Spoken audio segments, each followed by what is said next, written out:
Yo tout le monde, j'espère que vous allez bien. En tout cas, moi pour ma part, ça va plutôt pas mal. Aujourd'hui, on se retrouve une nouvelle vidéo. Donc, Nintendo, ils font énormément d'argent grâce à un jeu qui n'est pas d'eux, donc c'est Pokémon Go. C'est un jeu de réalité virtuelle ou de réalité augmentée si vous préférez. Il permet de capturer des Pokémon en se déplaçant dans de vrais lieux.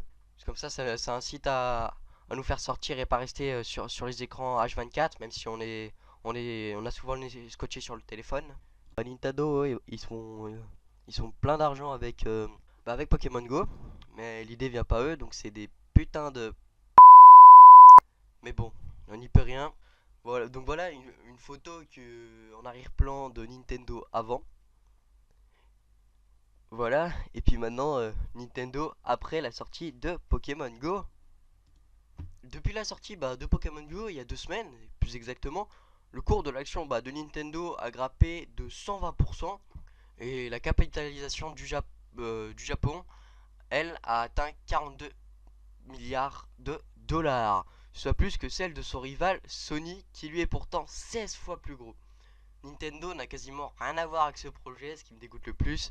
Il s'agit d'un jeu qui a été développé par la start-up américaine Niantic Labs qui utilise l'univers et les personnages de The Pokémon Company.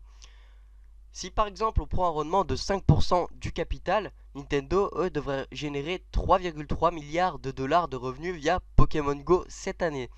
Ça veut dire que les joueurs devront dépenser 21 milliards de dollars d'achat dans le jeu cette année. Car Apple et Android, eux, ils prennent déjà 30% des revenus. Donc ce qui est déjà pas mal. Ça fait plus que 14 milliards à se partager entre Niantic, The Pokémon Company et Nintendo. Donc pour moi, Nintendo, eux, ils méritent pas vraiment de participer à ce projet. Les forfaits mobiles, eux aussi, ils ont également leur avantage.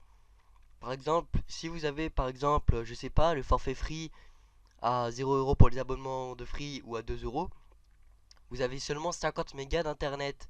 Sachant que le jeu bouffe énormément d'internet, et bien ça profite énormément à tous les opérateurs. Donc ils ont bien joué leur jeu, les créateurs de Pokémon Go. Mais Pokémon Go, ils en sont pas restés là, hein. Ils ont sorti Pokémon Go Plus. Donc qu'est-ce que c'est? Donc c'est un appareil portable qui est vendu séparément, qui permet de participer à Pokémon Go même sans regarder son téléphone.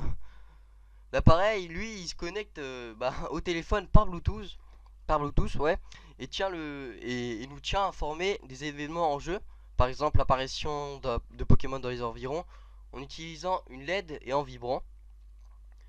Et donc les joueurs, ils peuvent aussi attraper des Pokémon et entreprendre et faire des actions de base en appuyant sur le bouton de l'appareil. L'appareil Pokémon Go Plus sera bientôt disponible. Sur ce, n'hésitez pas à lâcher un like pour m'aider à continuer mes vidéos et à vous abonner si vous aimez mon contenu. Peace!